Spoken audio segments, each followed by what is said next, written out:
FIIs आए, FIIs गए, FIIs आए, FII जिनको अब FPI कहते हैं, अब कहते हैं फॉरेन पोर्टफोलियो इन्वेस्टर्स, पहले कहते थे फॉरेन इंस्टीट्यूशनल इन्वेस्टर्स। तो FII का आना और FII का जाना एक वक्त भारत के बाज़ारों को बिल्कुल हिला के दहला के रख देता था। FII आने का मतलब होता था खुशी की बयार आ गई, ज़बरदस्त तेज़ी आएगी, अंधाधुंध ख़रीदारी होगी, और जो बाकी छोटे इन्वेस्टर्स हैं या डोमेस्टिक प्लेयर्स हैं वो देखते थे कि अरे वाह FII आ गए, अब तो तेज़ी का समय आ गया। और FII जाएंगे, FII बेच रहे हैं, FII बिकवाली, बिल्कुल समझ लीजिए कि मुर्दनी छा जाती थी, झटका लगता था, बाज़ार में क्या हो रहा है कहना मुश्किल होता था, इतनी भयानक गिरावट होती थी। लेकिन अब का आलम क्या है? 2025 में, इस साल आप अगर जनवरी से अब तक देखें तो बाज़ार को लेके कई तरह की बातें, तेज़ हो रहा है, गिर रहा है, नीचे जा रहा है, ऊपर जा रहा है, डायरेक्शन नहीं पकड़ पा रहा है, रेंज में है। लेकिन 2025 में जनवरी से लेके अब तक 7 महीनों में डोमेस्टिक इंस्टीट्यूशनल इन्वेस्टर्स एकदम बादशाह हो गए बाज़ार के। उन्होंने 4,10,000 करोड़ रुपए इस बीच में बाज़ार में लगा दिए हैं। ये 2007 के बाद का सबसे बड़ा आंकड़ा है 7 महीनों में हुई बिकवाली का। तो ज़बरदस्त आप मान सकते हैं कि ये 17 साल बाद इतनी ज़बरदस्त ख़रीदारी की है भारतीय इंस्टीट्यूशंस ने। जबकि इस दौरान जो FII, FPI जो भी कह लीजिए, विदेशी निवेशक कहिए, फिरंगी कहिए, वो लगातार बिकवाली कर रहे थे। लेकिन घरेलू पैसा है, DIIs का पैसा, DIIs का मतलब होता है हमारा आपका कॉमन लोगों का पैसा, जो म्यूचुअल फंड्स के जरिए, इंश्योरेंस कंपनियों के जरिए बाज़ार में जाता है। तो इस साल की शुरुआत से ही लगातार दिख रहा है कि जो डोमेस्टिक इंस्टीट्यूशनल इन्वेस्टर्स हैं, भारत के इंस्टीट्यूशंस हैं, उन्होंने ज़बरदस्त ख़रीदारी की है। जो 2024 में पूरे साल में जो ख़रीदारी हुई थी 2,60,000 करोड़ रुपए, उससे ज़्यादा यहाँ 7 महीने में, उससे 1.5 गुना आंकड़ा हो चुका है 4,10,00,000 रुपए का। और ये इसका असर अगर आप बाज़ार देखें तो आपको इसका बिल्कुल साफ साफ असर दिख रहा है। तमाम FIIs की बिकवाली हो रही है, लगातार हो रही है। इसके बावजूद एक आध दिन वो ख़रीदारी करते हैं, फिर बिकवाली पे आ जाते हैं, लेकिन भारत के बाज़ार पे उसका कोई असर दिखाई नहीं पड़ रहा है। इन्हीं 7 महीनों में विदेशी निवेशकों का FIIs का आंकड़ा देखें, 1,65,000 करोड़ रुपए का माल वो बेच चुके हैं। 2024 में भी उन्होंने कुल मिला के 1,18,000 करोड़ रुपए निकाला था। और उससे पहले देखेंगे तो 2022 में और 2020 में भी उन्होंने बड़े पैमाने पे, बड़ी मात्रा में भारत के बाज़ार से पैसा निकाला था। लेकिन इस समय अगर आप देखेंगे तो DIIs का जो इन्वेस्टमेंट का लेवल है, जो निफ्टी का एवरेज मार्केट कैप है, उसके मुकाबले 2.2% पहुंच गया है। ये भी 2007 के बाद सबसे ऊंचा रेशियो है। 2024 में ये 1.4% था और 2023 में तो सिर्फ 0.6%। तो ये बढ़ोतरी क्या दिखा रही है? ये दिखा रही है कि भारत के बाज़ार में डोमेस्टिक कैपिटल, घरेलू पूंजी, अपना पैसा, DII का पैसा, इसका असर अब बहुत ज़्यादा है, कहीं ज़्यादा है। और यही वजह है कि अब FIIs का आना जाना, उसको लेके बाज़ार में कोई बड़ी भारी चिंता, कोई परेशानी देखने को नहीं मिलती है। और अगर आप देखें कि क्या खरीदारी हो रही है, कहाँ पैसा लगाया जा रहा है, तो DIIs ने निफ्टी की 50 में से 43 कंपनियों में, 43 कंपनीज में अपनी हिस्सेदारी बढ़ाई है। सिर्फ 7 कंपनियां ऐसी हैं जिसमें DIIs की हिस्सेदारी पहले से कम हुई है।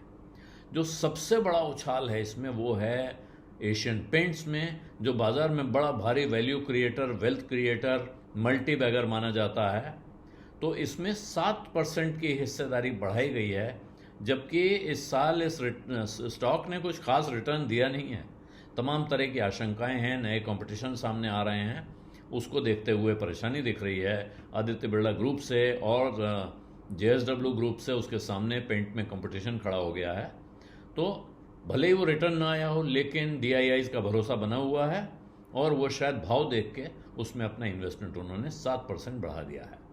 और जो कंपनियां हैं जिनमें DIIs ने पैसा और लगाया है या अपना इन्वेस्टमेंट का रेशियो बढ़ाया है, वो हैं doctor Reddy's laboratory, axis bank और ट्रेंट। इनमें भी DII की हिस्सेदारी बढ़ाई है। दूसरी तरफ अगर आपका ये क्या सब बढ़ाया है तो भाई गिराया कहाँ है? तो सबसे भयानक गिरावट है इंडसइंड बैंक में, जहां 9% हिस्सेदारी घटी है, यानी लोगों ने बेचा है। और इंडसइंड बैंक का बहुत स्पष्ट कारण है, वहाँ कंप्लायंस के इश्यूज थे, बैंक के मैनेजमेंट के पर सवाल थे, साख पर सवाल थे, गवर्नेंस पे सवाल थे। तो जाहिर है जो इंस्टीट्यूशंस होते हैं वो इस तरह के सवालों को साथ लेके अपना इन्वेस्टमेंट जारी नहीं रखना चाहते हैं। तो अनेक इंस्टीट्यूशन ने ऐसी परिस्थिति में निकलना ठीक समझा होगा। तो वहाँ 9% हिस्सेदारी कम हुई है डीआईआईज की, और शेयर में करीब 16% की 16% की गिरावट दर्ज हुई है।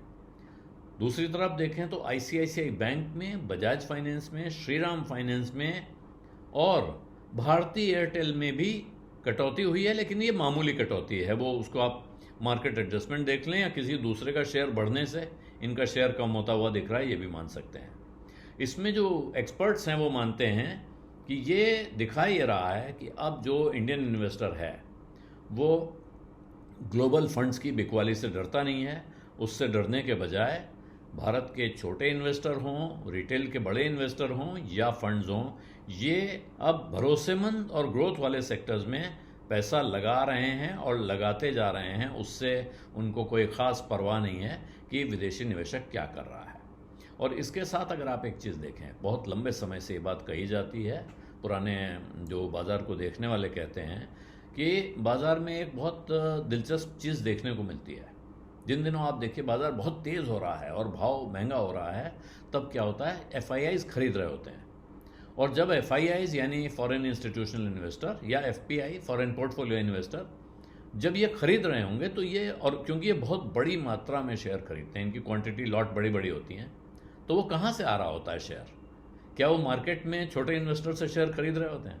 आमतौर पर जब दिखता है कि वो खरीदार जो ऊंचे भाव पे खरीद करने वाला है वो बाजार में आ रहा है, तो भारत के डोमेस्टिक इंस्टीट्यूशन निकलते हैं, वो अपने पास रखे हुए पुराने शेयर निकालते हैं, ऊंचे भाव पे उनको अच्छा भाव मिल रहा होता है, उसको बेचते हैं। तो सप्लाई वहीं से आ सकती है, इतनी बड़ी जितनी सप्लाई की ज़रूरत एफआईआईज को होती है। तो जिस वक्त एफआईआईज खरीद रहे होते हैं उस समय बाजार ऊपर चढ़ रहा होता है और ऊपर चढ़ रहा होता है, और उस वक्त डीआईआईज बेचकर ऊपर के भाव पे हल्के हो रहे होते हैं। दूसरी तरफ जब बाजार वो एफआईआई बेचने आते हैं तो बाजार गिरने की तरफ बढ़ता है, भाव गिरता है, तो फिर डीआईआई खरीदते हैं, उनको लगता है अट्रैक्टिव हो रहा है, सस्ता हो रहा है, तो वो खरीदने की तरफ बढ़ते हैं। आमतौर पे जब बाजार में बहुत हताशा, निराशा का हाल होता है, कुछ समय पहले तक तो ये होता था, अब की हालत नहीं कह सकते, लेकिन कुछ साल पहले ये भी सरकार भी इशारा करती थी कि भाई थोड़ा सहारा दो, कुछ करो, तो वो दबाव में हों, खुशी से हों, कैलकुलेशन से हों, लेकिन डोमेस्टिक इंस्टीट्यूशंस नीचे के भाव पे ज़बरदस्त खरीदारी करते थे, ख़ास तौर पे उस वक्त जब विदेशी निवेशक जम के बेच रहे होते थे। अब अगर आप इस किस्से को थोड़ा आगे बढ़ाएं, यानी इसी चीज़ को थोड़ा इनलार्ज करिए, एक्स्ट्रापोलेट करिए, तो पाएंगे इसका मतलब सबसे सस्ते में कौन खरीदता है? वो खरीदते हैं डीआईआईज। और सबसे महंगे में बेचता कौन है? वो बेचते हैं डीआईआईज। तो सबसे ज़्यादा फायदे में इस बाज़ार में कौन रहता है? इसका जवाब आप खुद ढूंढ सकते हैं, मुझे लगता है बहुत मुश्किल नहीं है। और ऐसे में अगर डीआईआईज पैसा लगा रहे हैं आज की तारीख में, तो फिर जो लोग इतने लंबे समय से इसी बाज़ार में पैसा लगा रहे हैं, कमा रहे हैं, उन्होंने अपने अनुभव से कुछ सीखा होगा। तो इस वक्त अगर वो ज़बरदस्त तरीके से बाज़ार में पैसा लगा रहे हैं, इससे क्या संदेश लेना चाहिए, क्या समझना चाहिए, ये या तो आपको खुद समझ में आ जाएगा, और अगर आपकी समझ में नहीं आता है तो किसी भरोसेमंद सलाहकार से पूछिए। इस परिस्थिति को वो शायद अपनी तरह से एनालाइज करेंगे, इसका भाष्य करेंगे और आपको बताएंगे, लेकिन शायद आप उसका फ़ायदा उठा पाएंगे। बिज़ अड्डा में आज इतना ही, इजाज़त दीजिए। धन्यवाद, नमस्कार।